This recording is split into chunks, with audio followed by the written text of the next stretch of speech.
രാഷ്ട്രപതി നിലയം, രാഷ്ട്രപതി നിവാസ്.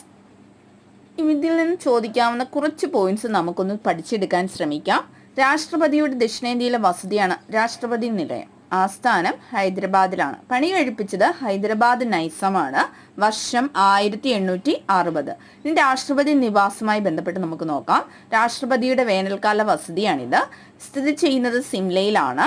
രൂപകൽപ്പന ചെയ്തത് ഹെൻറി ഇർവിനാണ്. 1880 പണി കഴിപ്പിച്ചു. 1888 പണി പൂർത്തിയായി. ഡഫറിൻ പ്രഭു വൈസ് റീഗൽ ലോഡ്ജിലെ ആദ്യ താമസക്കാരനാണ്.